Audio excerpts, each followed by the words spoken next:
I am going to talk to you about that huge and challenging subject, world peace. And I'm going to approach this subject from a higher spiritual perspective. I'm sure everyone will agree that world peace is most definitely a worthy goal to pursue. But amidst all of the chaos and the turmoil and the wars, the suicide bombings, and the crime and the violence and the corruption and the greed and the recession and the poverty and on and on and on it goes, and where it stops, nobody knows. Amidst all of the world problems and the world tragedies that I just named, world peace probably sounds like some faraway and distant, impossible, utopian dream way beyond our reach. But is it? Perhaps not. Just maybe world peace is much closer at hand than we currently realize. I hold within myself what I think of as a blueprint that could help us create world peace. And this blueprint is not dependent upon anything on the outside of ourselves. First of all, I'm going to throw out a few spiritual words associated with the spiritual idea of world peace. And then I'm going to go on to explain my views on how I think we might be able to accomplish this goal. Oneness, unity, interconnectivity, awareness, awakening, ascension, higher self, Christ consciousness, light, grace, truth, meditation, and last but not least, and the most important of all, love.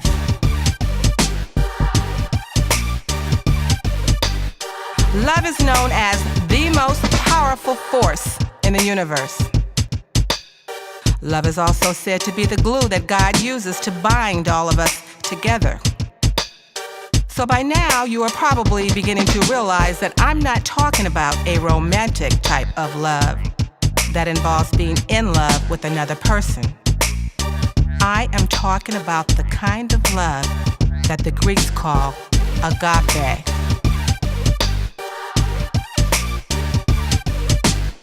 Agape is an inner spiritual love associated with the love that God has for all of us.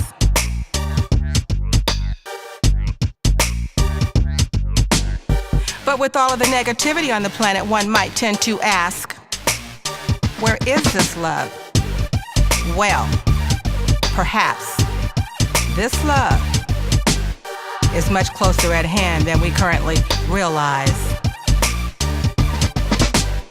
As a matter of fact, this love lies deep down inside of every living being on this planet.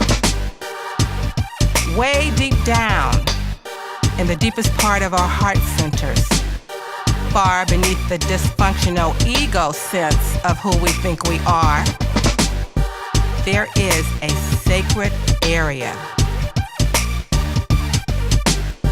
This area is still pure and unsoiled. This is an area that all of us have been longing for a long, long time. This is the area from which we can feel God's unconditional love for all of us. How do I know? I know because I have felt this love deep inside of myself. And it feels like no love I have ever felt before. I actually felt as if I had become love, and I had no other desire except to project this love back out into the world, onto everyone and everything.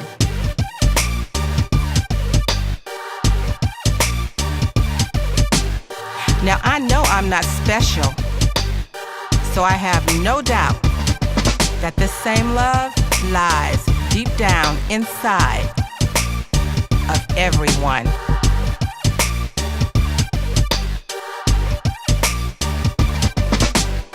Our egos are trained to look out at the world where it appears as if we are all separate entities from each other. It is actually our ego self, which is also our conscious self, false feelings of separation from our true self, from each other, and from God, that causes all of the unnecessary pain and suffering in the world.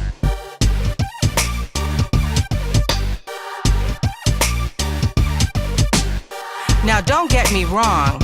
I'm not trying to give our egos a bad rap, because after all, we need our egos to tune us into three-dimensional physical reality. But the objective is to train our ego self, which is also our conscious self, through meditation, to turn inward and to go deeper and deeper and deeper and deeper, and to tap into this pool of love deep inside of ourselves, and then to project this love back out into the world, unto everyone and everything.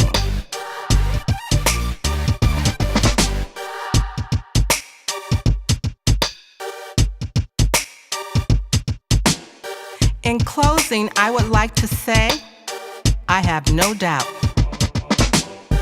if every single person in the whole wide world could feel God's love from deep inside on a regular, ongoing basis, everyone would experience such a deep and profound feeling of spiritual fulfillment from within that we would have nothing less than peace on earth and goodwill towards all men.